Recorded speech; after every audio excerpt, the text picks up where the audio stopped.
Greetings, ladies and gentlemen. You're either watching or listening to Public Comment. That's my video blog and podcast series featuring my personal journal, where I focus on politics, culture, and self. And so today I've got a few interesting topics that I'm really interested in chatting with you about. And what I'm going to begin with is the topic of definitions, because truth be told, definitions keep me up at night. They really do. That is to say that I will lay in bed while the Lawrence O'Donnell is on at 10 something. My wife is already asleep, and I'm just sitting there on my smartphone looking up different dictionary definitions of a particular word. It's just one of my idiosyncrasies. Before I do that, though, I do want to have a conversation with you that involves an apology on my part, because I did say something rather foolish the other day in my last recording, where I was talking about philosophy and I was talking about academia and I was talking about this notion of how philosophy is taught. Now, I don't know if this happens to you. I know it happens to other people because I've watched it happen to someone. And in fact, I'll be chatting to you about that instance very briefly. But sometimes I just say things that I don't know why I say them. I regret that I say them, but I've said them anyway. And I end up embarrassing myself, whether it's here on a vlog and or podcast, or even if it's just in person. Sometimes we just we gaffe, for lack of better words. I'm doing a quick sound test. Bear with me. I hope you will. Now, I don't know if this perfect. That's all I wanted from that. So the thing is, look, I don't have a philosophy degree.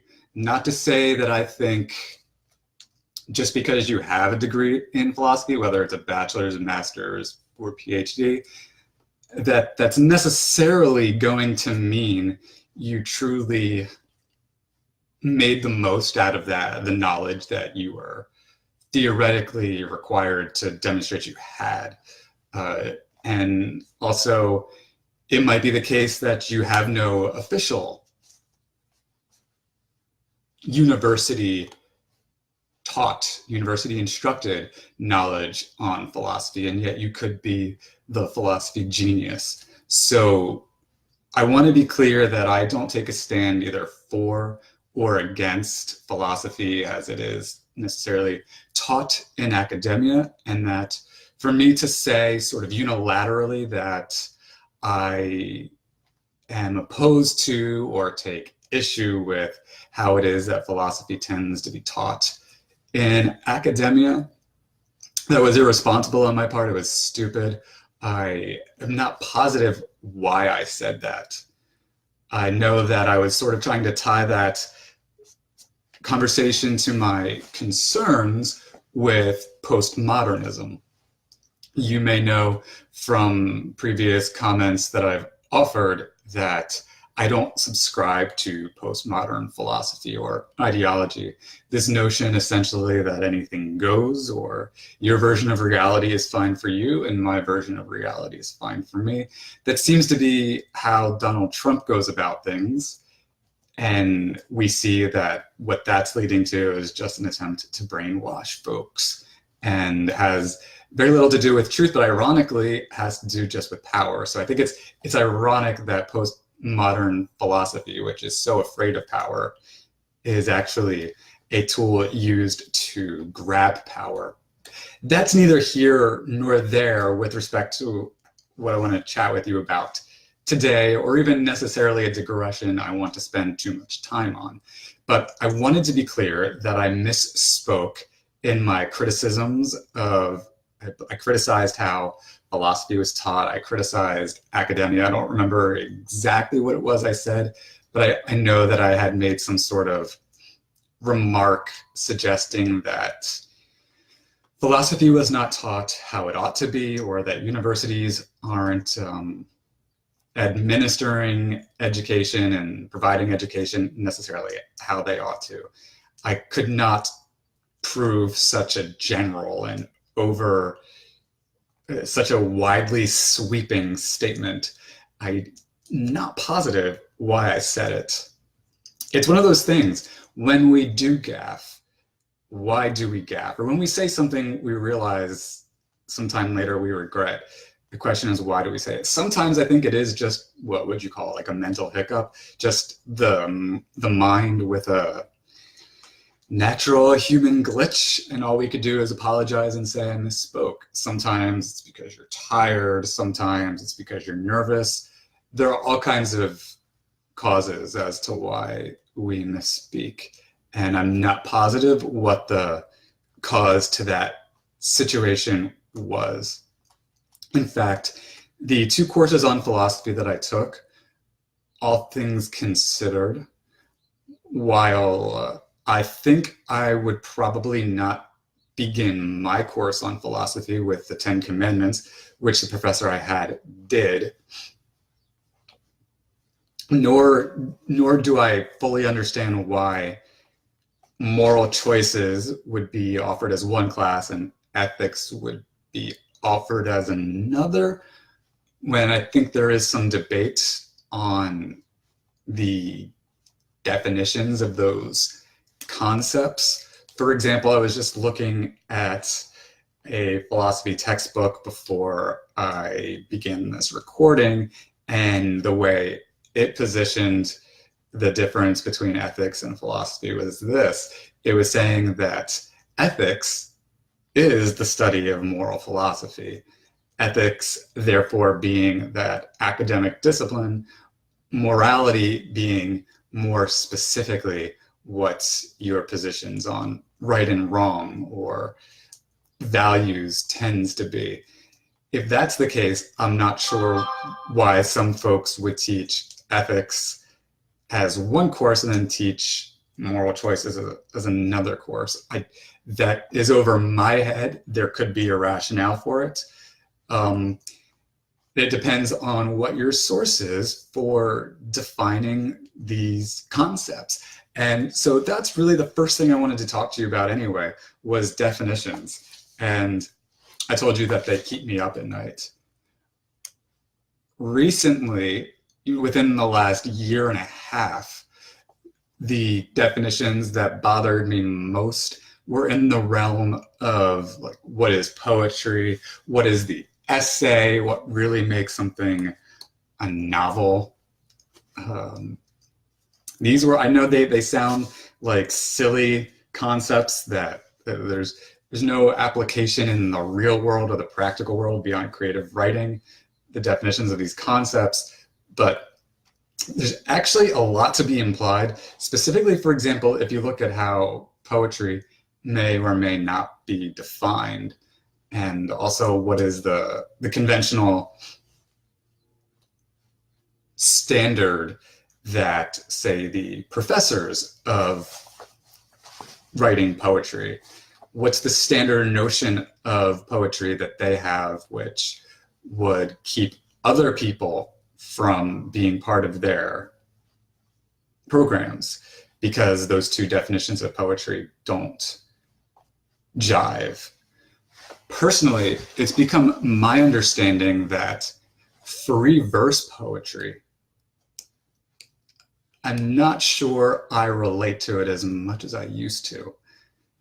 Because when you think about, well, what do you mean versus free verse poetry? And how does free verse poetry really distinguish itself from, say, the personal essay or just an essay in general, but with lines broken? And how important are the breaking of lines, especially if it's a poem that's meant to be read out loud as opposed to read in front of your face? I would grant that when a poem is a purely visual experience, a reading experience, there is something about free verse poetry in that it has a unique positioning of words that gives it a more artistic feel. But if a poem's not read the way that it's written with respect to free verse poetry, it's hard to get a sense of the rhythm, and it's hard to get a sense of what makes it so unique and so-called, poetic, for lack of better words. I didn't get the definition today because poetry is not actually the word in dispute I wanted to talk about. But you'll note that different people have different definitions of poetry, and they can oftentimes bring it to a really ambiguous place. We will pull up a definition just because it's important and because we can do this, can't we? Poetry definition. And by the way, for the record, I don't know about you, but I don't use the Google dictionary because I don't know who the Google dictionary uses, and I don't have any documented reference to their source for a particular definition. So I usually disregard what Google says. So for example, the Merriam-Webster dictionary talks about poetry as metrical writing or verse. Right? So then you say, well, what is verse? A line of metrical writing or a poem. And then you say, well, what is metrical writing or metrical? At which point you just see how with a word like this and such a definition, you're kind of playing, it becomes like this real weird semantical thing. What does this mean? Well, then what does that mean? And then what does this mean? So if we were to look up metrical from the same dictionary, right? I'm sure you wouldn't be surprised here, but of or relating to or composed in meter. And then look at what we've got to do next. Then, again, if you want to be exact here, okay, well, what is meter?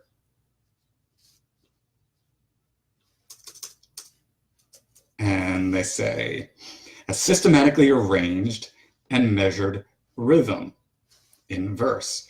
Rhythm that continuously repeats in a single basic pattern.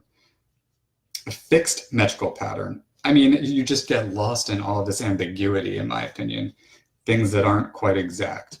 Whereas I do believe that if we were to have something more solid as our understanding of what a poem might be, say that a poem is a written piece that rhymes and has, in fact, a consistently fixed meter, or a specifically fixed set of syllable arrangements, then I think that becomes something very distinct from what would otherwise be an essay with line breaks.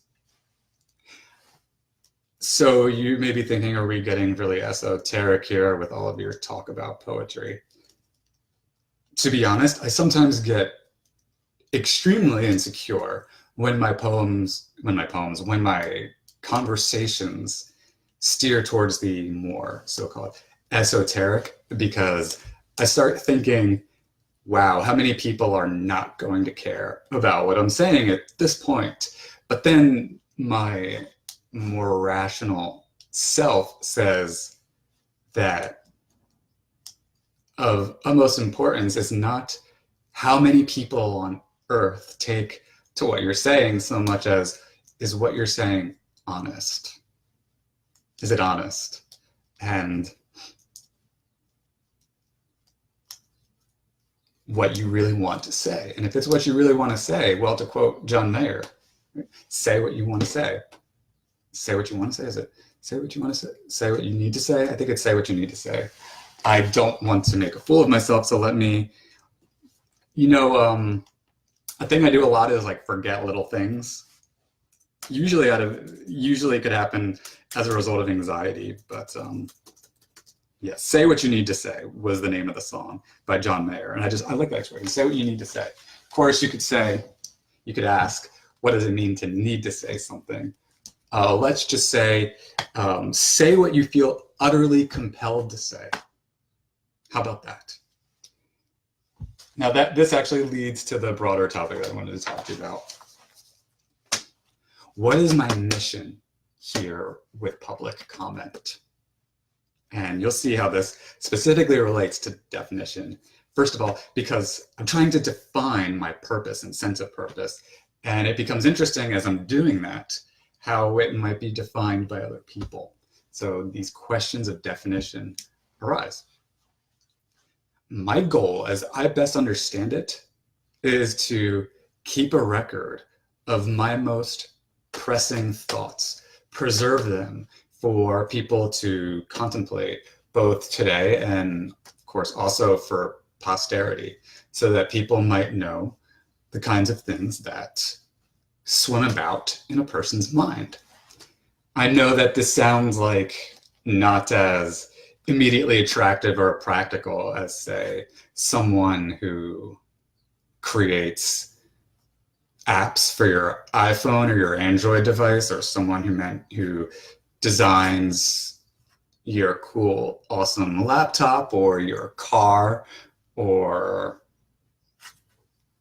who is a neurosurgeon or what have you, someone in medicine, a psychologist, all these things. That being said, I think that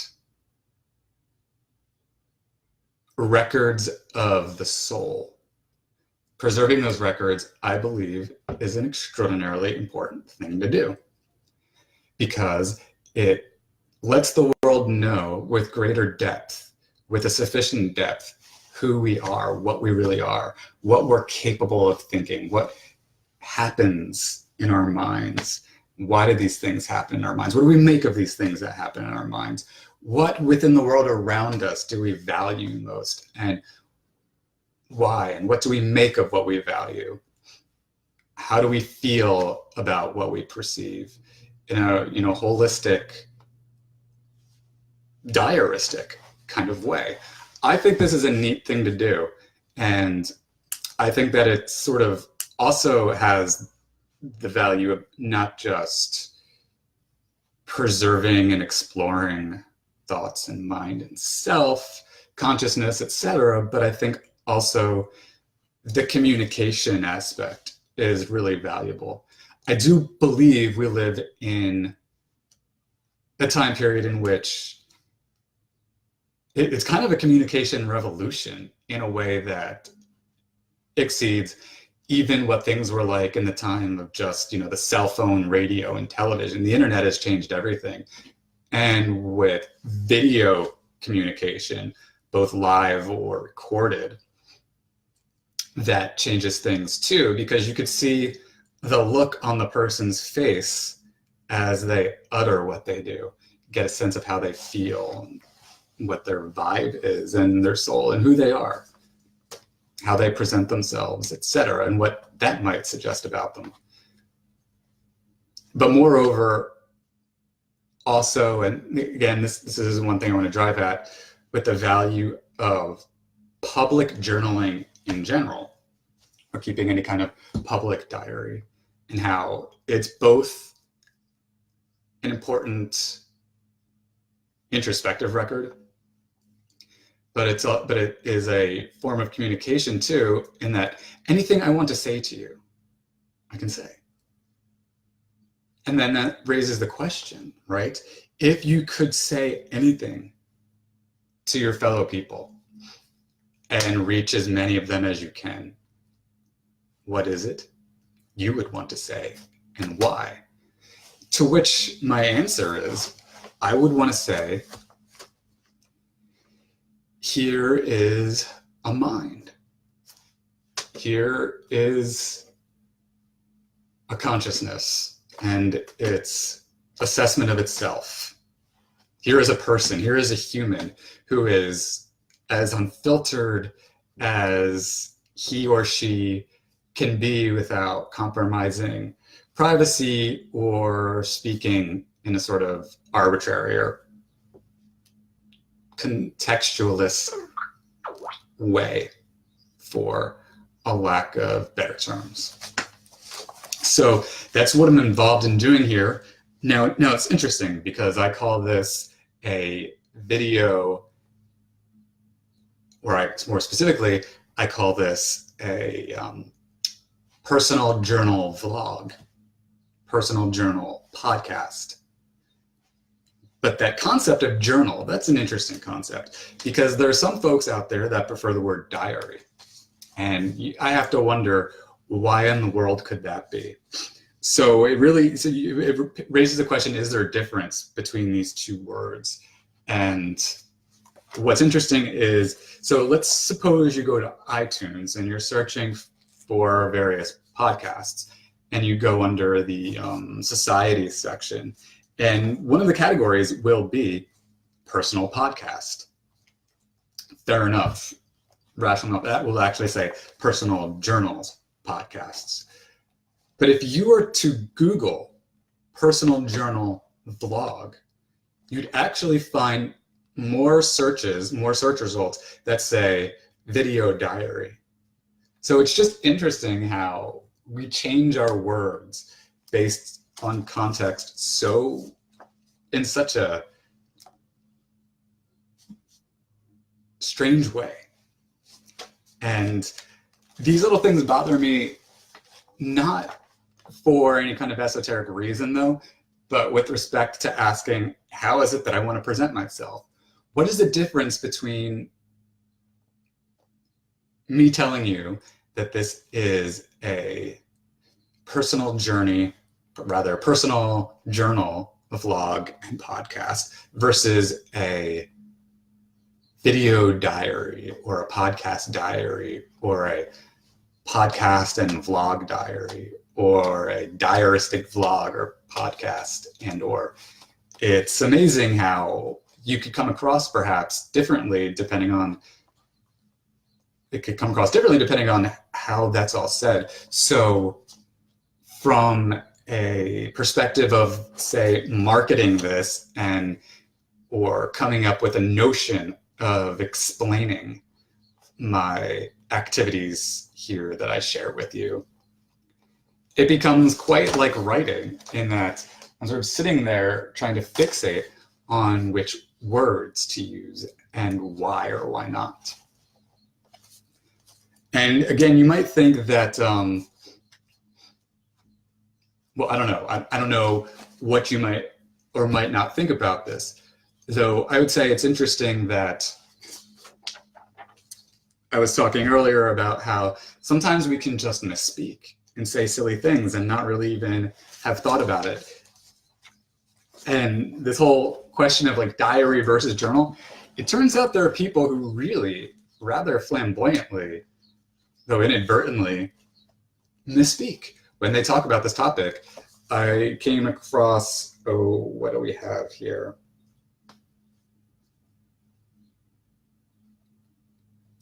Quora.com, you might be familiar with. People have asked on Quora, what's the difference between journal and diary? And so you've got this one person who goes by Rachel Evans. You can't assume necessarily whether someone is male or female anymore without them telling you. So I'm going to guess that Rachel is a girl, but I couldn't prove it. I'd imagine she perhaps is. But Rachel says that a diary is a record of your life, whereas a journal is a record and analysis. Fine, but I have to raise a question. Where did you get that information from, first of all? Of course, which there is no attribution in what she had to say there. Secondly, it actually turns out if you look up these words in the dictionary, that diary and journal are considered synonyms, not just by one dictionary. The 3 dictionaries I checked out today, Cambridge Dictionary, Oxford Dictionaries, and vocabulary.com, all found those 2 words synonymous. And yet you've got people, without having thought about what those dictionary sources might say, spouting their own notions of how to define these words.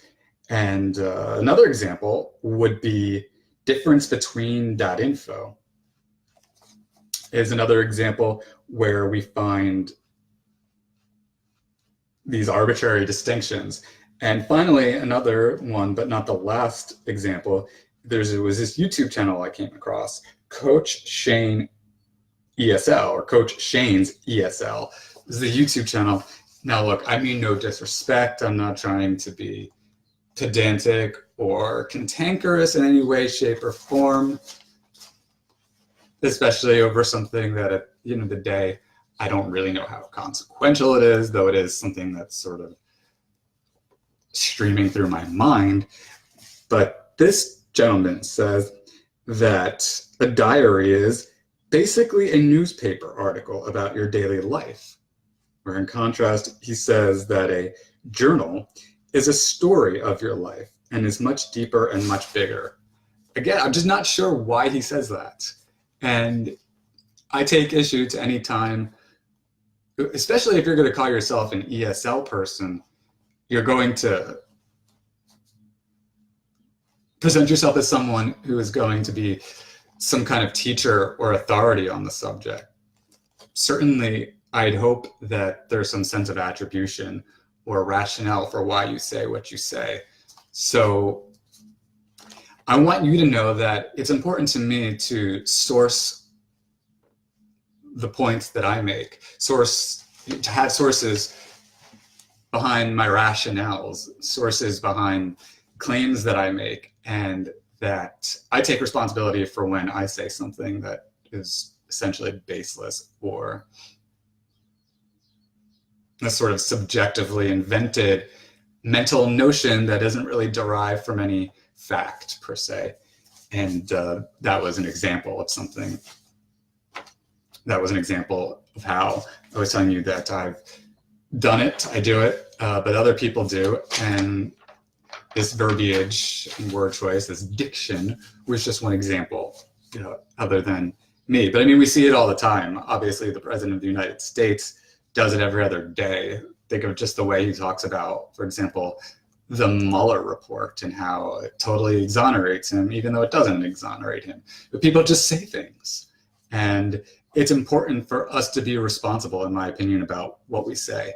And just because you're speaking extemporaneously and freely doesn't mean, on the other hand, that you should speak without objectivity or thoughtfulness about that which you are saying. So I just wanted to be clear about that. So the next thing I wanted to talk about, and this is really important to me, I wanted to talk to you about my gratitude, because today I was experiencing and continue to experience just a tremendous deal of overwhelming gratitude. It struck me as I was driving in my car. I started at the bank, then went to Target, then went to Walmart, and then went to Best Buy. I was looking for a new webcam and a microphone for this blog and podcast series so that I might improve the quality and make your viewing and or listening experience just slightly better until funds come in when I can make it even better yet. Anyway, it was a beautiful day out. The sun is shining here in New Jersey.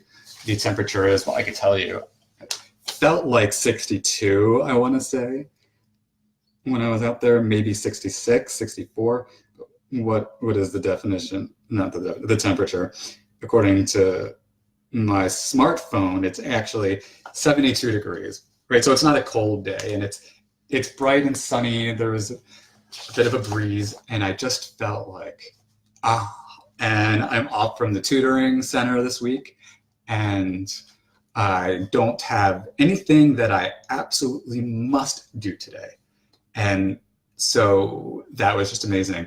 And having the means, first of all, having the time to be outside, to drive and see the beautiful day, but also to have the funds to be able to pick up just this webcam and this little microphone.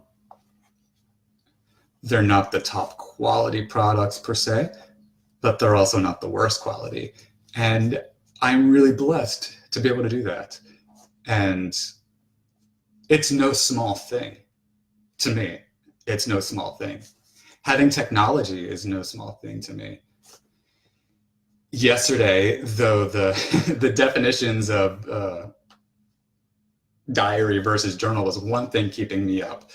Another thing that was keeping me up, but in a good way, was sort of amazement and awe with respect to technology and the internet. So I was reading about the internet, trying to further understand how it works, trying to get a notion of the understanding of the physics behind it. And it still remains somewhat over my head, though I understand that there are microfibers involved and wiring that's involved. I was curious about what it means for internet signal to go out, reasons why, other than the sort of obvious, well, power goes out because of a storm kind of thing. I was thinking a lot about internet speed and understanding that. And I was even looking for deals to improve my internet speed. We're at 60 megabytes per second now.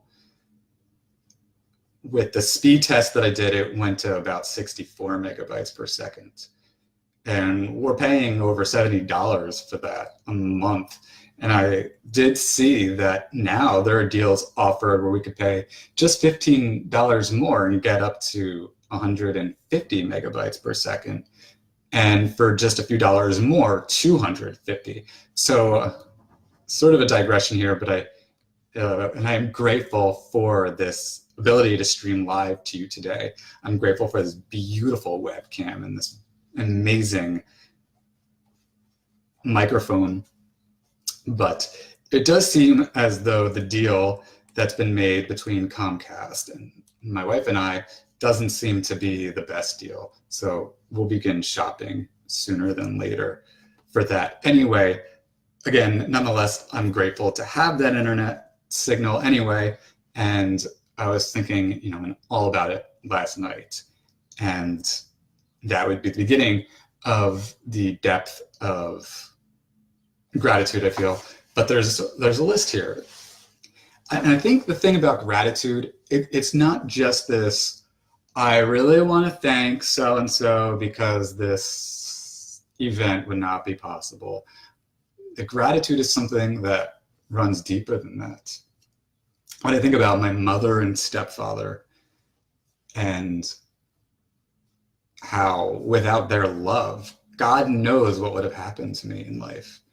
And my wife, I think there are examples of people who just, without them, I don't know that I would be alive. I told you just a snippet of this story about the time that I was stuck at this hostel in Tampa Bay and out of money and could not afford literally anything. And if it was not for the gentleman who owned that hostel who said, well, I'll make a deal with you. You read me your poems and listen to me talk about music and you can stay and I'll even feed you.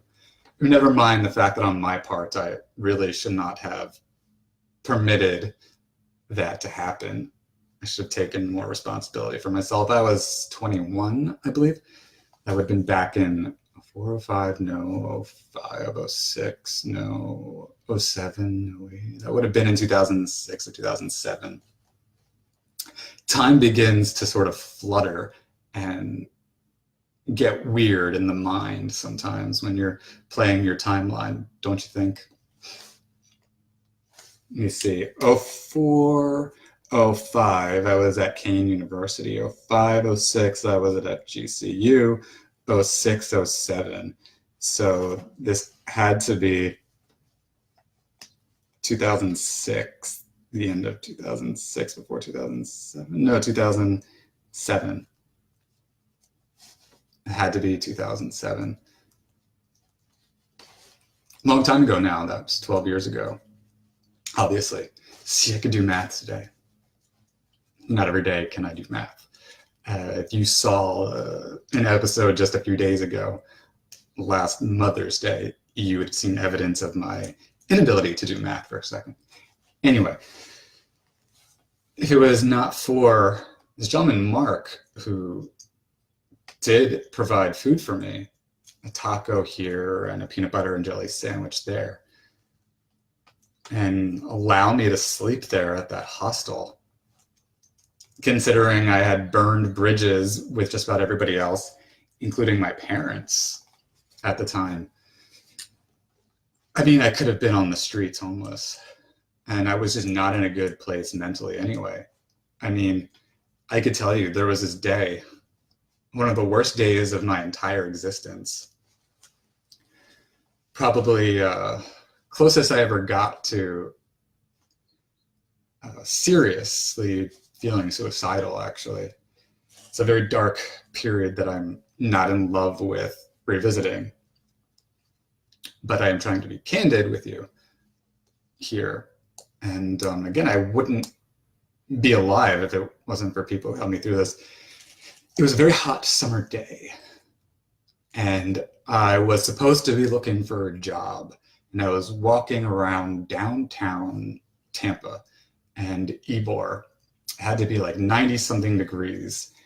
My hair was long down to here. I did not wear a nice shirt. It was just some cheap, tight, I think, Pacific Sun Sun shirt. And there I am, just sort of walking about randomly, and I have not even an actual notebook, but a bundle of paper that I bound with a rubber band, and I spent the entire day wandering, writing my thoughts, and I felt so self-pitying, and I felt so useless, and I felt so depressed. I felt that the desire I had in that particular day to be a poet, and to only be a poet, and how it just seemed so unfair on the part of the universe that I just wanted to be a poet, and there were so many other people out there who just wanted to be this or just wanted to be that and could just be this or that without having to go to college or work some other side job that they didn't want to. So I felt like a lot of envy and bitterness, and I had this attitude where I just really didn't want to work another job. I wanted to write and only write, and I was depressed. I was depressed by that situation. And moreover, I had no sense of self-confidence. So the thought of having to get a job terrified me, because not only did I not want to, but I also didn't think anyone would want me. And I didn't see myself as competent enough to follow any basic job site instructions that might be presented to me. So in the midst of this kind of thinking, I actually wanted to die. I wanted to kill myself because I couldn't bear the sense of uselessness, and I couldn't bear the sense of powerlessness. All these things that just really mess with my mind. But there were people at that hostel who maintained, who, as I broke down crying one particular day, I don't know if it was this particular day when I was wandering around Tampa, but there was a particular day when I was on the upper deck and I wanted to jump off and kill myself that way. And I threatened to, and one of the guys there, I wish I could remember his name. I want to say his name was Jesse, but I don't know that it was. Maybe it was Matt. I can see his face. Skinny guy from Seattle. And he urged me to not jump or freak out as much as I was. And, he said, you got to get yourself together, go and get yourself food stamps, something, so that you have an income of some sort, some access to money. And I said, no, I refuse to be on food stamps.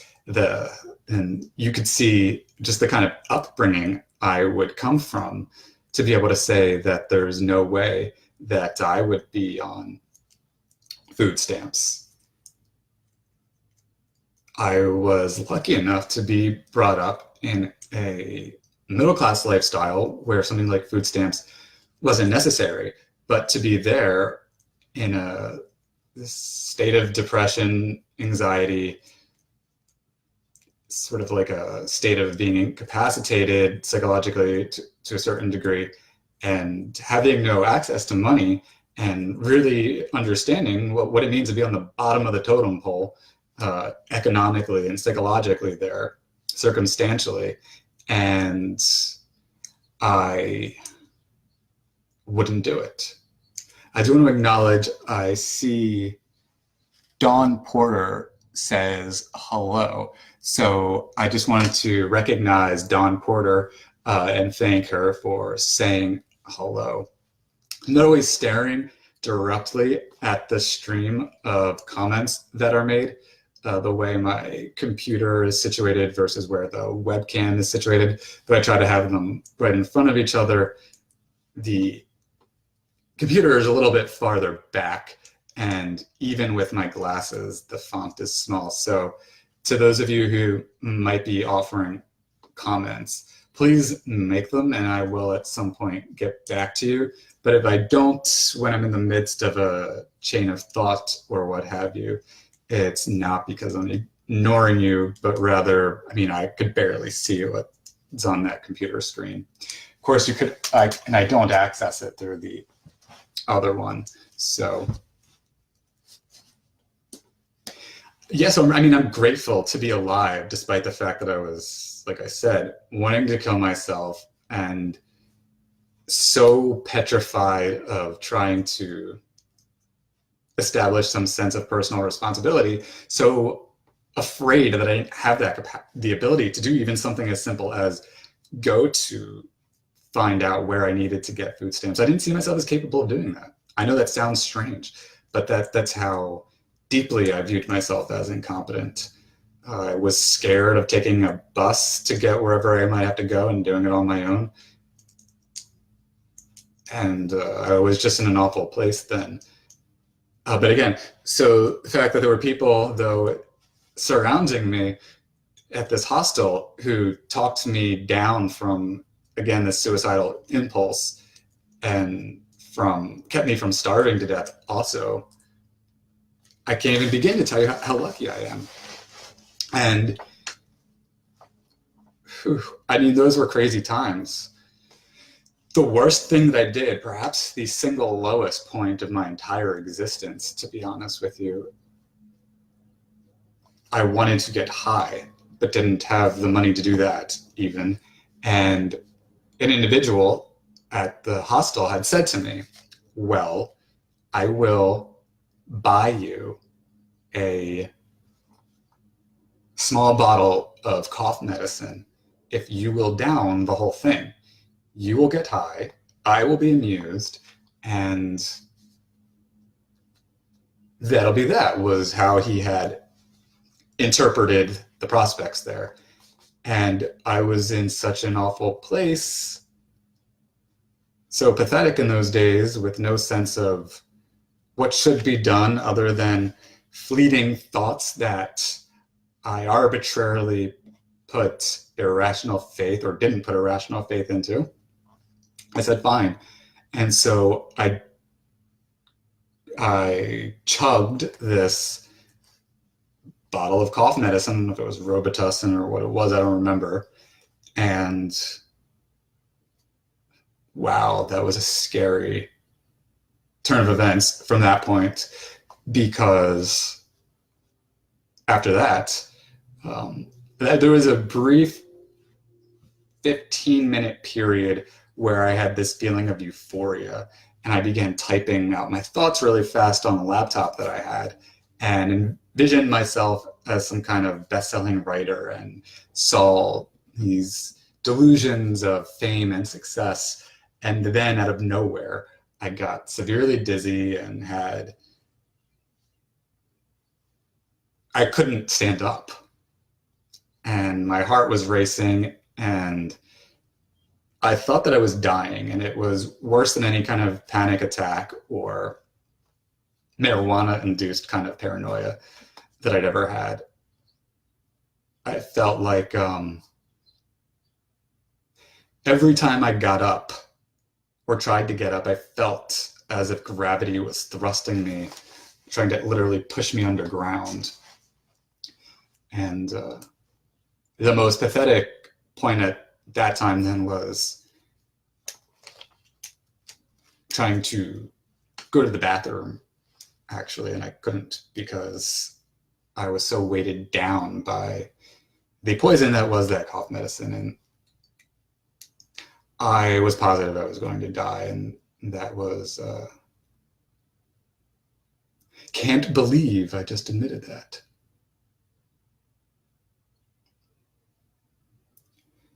But I think these experiences shape us. I'm an entirely different person today who would view that kind of thing as absolutely not the thing to do. Those circumstances even that I was in, not the circumstances to be in. I'm extremely lucky, therefore, to even be alive today. I was mugged in Trenton about a year later at, I don't know, like 1 in the morning, 2 in the morning, walking up Greenwood Avenue. And I thought I was going to die then. I saw these flashes of the front pages of the Trentonian with 22-year-old murdered by high school or something to that extent. And they got some $600, $800 out of me. They forced me to walk to an ATM and take out money. And if I didn't, they were going to hurt me very badly, they said. That is the kind of thing that can have a sort of traumatizing effect, I would believe. And after that moment, that was one of the first times that I think that I actually wondered if there was some kind of divine providence looking over me, because I was so convinced that was the end of life for me. When you see your life flash by like that, that shakes you in some wild ways, I would say.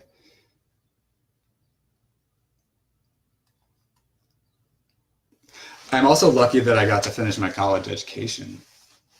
And there are a number of people that I am extremely grateful for on that front. Beginning, of course, with my grandparents.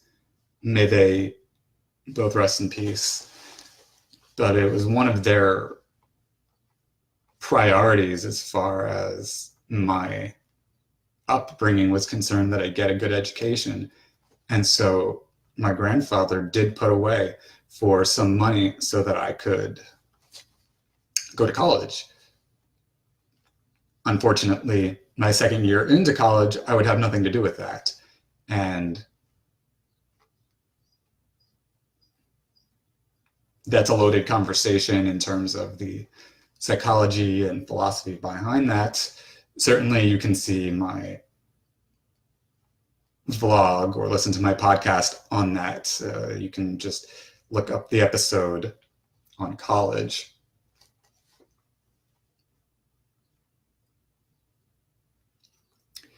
Yes, but I had a mother who was adamant in her insistence year after year that I return to college, even when I stubbornly refused. And I had a wife, well, she was my girlfriend then, now she's my wife. And she insisted that I go back to college. And I wasn't in love with that notion in the earlier days of her insistence, but around 2013, I made a deal and said that if I lost my run for New Jersey Assembly in the state legislature, where I thought I was going to snag that job, boy, was I off. I said, fine, I will go to college if that doesn't work. So if it was not for the insistence of my wife, the insistence of my mother, and funds that my grandparents made available, perhaps I'd not have completed my college education. I should say, additionally, I don't know your familiarity with the philosopher Ayn Rand. However, she was insistent, even despite the fact that she took issue to the state of academia in her time. She still insisted that people attend college, as did the philosophy professor that she considers to be her intellectual heir, the professor and philosopher, Dr. Leonard Peikoff. Just want to get a time check. So I tried to make a deal with myself not to do these too much. So this says that I'm going on about 50 minutes, which means I'm only going to go on about 10 more.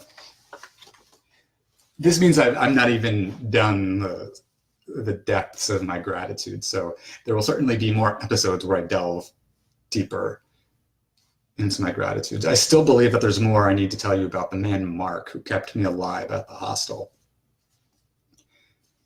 There's so many things to tell you about him, I wouldn't even know where to start, and I will. But here I'm just sort of giving a more of a outline of my gratitude where I am today. Were it not, certainly in combination with my mother and my wife and my grandparents, the insistence of Ayn Rand and Leonard Peikoff saying, if you want to change the world, you do it by starting with the universities, or at the very least getting a university education. That really, because at the time I was in sort of an Ayn Rand obsession. I'm not anymore. I disagree with most of Ayn Rand's ideas, though not her epistemological ideas. That in itself is quite a digression into logic. We were talking about definitions earlier. What is logic? How do you teach it? And which definition do you use and why? Anytime I am referring to logic, I want to be clear that I mean non-contradictory thinking. A is A kind of thinking. Law of identity and law of non-contradiction applications. Anyway, those two as intellectuals that I looked up to very deeply, I must express profound gratitude towards them for the intellectual case they pled for, that they made for the importance of going to college. And then going to college, there are a number of people I would have to express tremendous deal of gratitude to. Off the bat, I don't know if you know his name, but his name is Dr. Leonard Winogora. And he is a person who saved my mind by equipping it with things to consider. Most fundamentally, the value of diplomacy would be one. Another would be just how important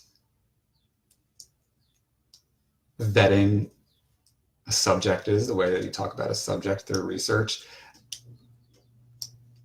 I mean, that sounds simple enough, but anytime we brought up something in conversation, he was inclined to look it up and get as much background info on the topic as could be gotten to improve the conversation.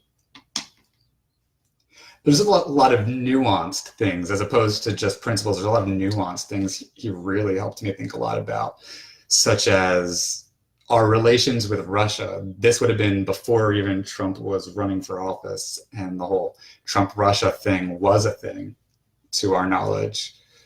and the Ukraine-Russia crisis was going on. And at the time, to be frank with you, I thought that we should leave that situation alone here in the States, and that maybe Ukraine would actually be better off.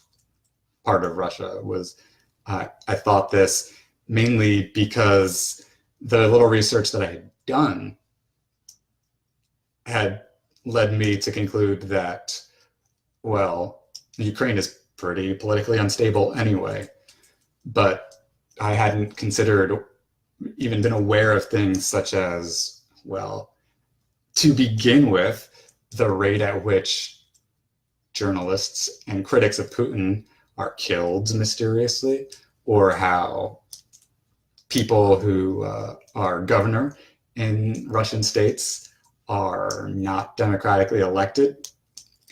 You know, little key considerations that help inform an understanding of a topic and really talking things out. And just this exercise of talking things out. Perhaps this would be, in fact, one of the reasons why I love video blogging and podcasting extemporaneously, is because I have learned so much through talking things out with Dr. Winagora, and also Charles Haas would be another gentleman who helped me talk things out a lot and has brought, therefore, greater depth and nuance to that which I might consider my intellect, and who offered me a job at the Mercer County Community College Tutoring Center if it was not for him. Might I still be working at retail? I certainly hated retail, when in fact I have this inclination to try and pursue much more intellectual activities and conversations and services, and being able to work at the tutoring center, talk about gratitude, is just one of the most wonderful things I've ever been able to do. Like getting married, or being able to get closer with my family members, or go outside on a beautiful sunny day in Naples, Florida, or South Beach in Miami.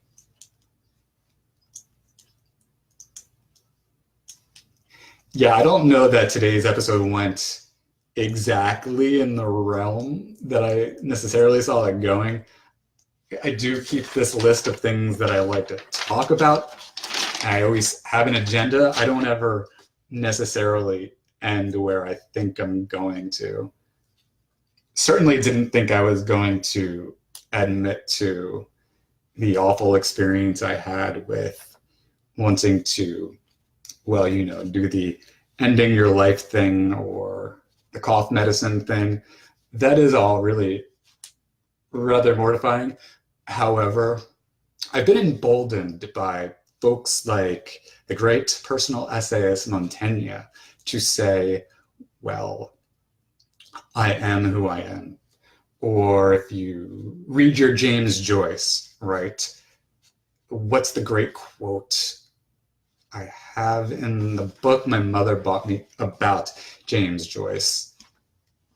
He said something to his wife along the lines of, what I share with you is me, you know, the good and the ugly, essentially, and there are both. Some of it is perhaps more, you said something like sacred or spiritual, but some of it is vulgar. Something to that extent. I mean, I would just say the same thing to you, that I am trying to be honest with you and talk to you straight, talk to you plain, talk to you bluntly, etc. I'm not saying that I'm going to expose every aspect of myself, because I believe in the preservation and experience of privacy. But I do believe, especially when I can find a sort of moral, when I can find a moral lesson or improved understanding of something, then it's quite all right, I think, for me to tell you something about myself that I'm not in love with having occurred, but it's no longer the kind of thing I necessarily associate myself with. It's not necessarily a thing I do anymore. And back to Ayn Rand, I have to say, she taught me the concept of objectivity, where I never saw someone talk about it, again, as a concept. I'm not talking about her overall systematic philosophy and her explanation of her overall system or her applications of it, but this concept of objectivity, which we get also from science and good journalism. I never saw a better example of passion towards that topic than I did from Ayn Rand. And because of that, there was a time in my life that was very revolutionary. In 2009, 2010, that time period, when I stopped with being an impulsive thinker who said, essentially, my intuition leads me to believe this, and my intuition tells me I should do that because this thought simply feels better than that thought, and well, that would be enough to make a judgment, wouldn't it? Or the trap that negative thinking can get you into, or the lack of wanting to even do something as simple as organize the things around your desk or bedroom or what have you. During the time when I started reading Ayn Rand, I said that I need to start thinking about things logically. I need to start thinking about things objectively. I need to start thinking about what is a fact, what are the facts regarding a particular question or topic, and what is logical versus illogical, what is contradictory versus non-contradictory. And because of that simple principle, essentially, those two simple principles, which really root back to Aristotle, Aristotle's law of identity and non-contradiction, because of Aristotle, think about that. Really, because of Aristotle and of Ayn Rand's comments, explication of Aristotle, my life is so much better. Something that seems that esoteric or that simple, and yet is so hugely consequential to my ability to enjoy a quality of life I consider about 10 trillion times better than where I was, say, 10 years ago from now, 5 years ago, 3 years ago, even 1 year ago, even 6 months ago, because of trying to apply that simple concept of logic. So I am utterly grateful for the good that Aristotle has done humanity in articulating what he did articulate. So that's going to be it for today. Of course, I want your feedback and want to encourage you to email me at Sean, SEAN, publiccomment@gmail.com. I would encourage you to check out my website, publiccomment.blog. You can see, here's a picture of what it looks like. I'm very happy with it. And you can check out my Facebook, follow me on Twitter. You can follow me on Instagram. I'm trying to do all of the social media. Reach out. Tell me what you think. Tell me what you want to say. And it'll be important for us to have that conversation. Again, thank you. If it happened to be that you were watching today's episode, I want to remind you that you can also listen to the podcast next time. If you're listening to the podcast, you can also watch the blog. All of my vlogs and podcasts are on publiccomment.blog and also on my YouTube channel, Public Comment. Yes, so one last time, Thank you very much. I look forward to chatting with you again very, very soon. Have a fantastic day. Bye-bye.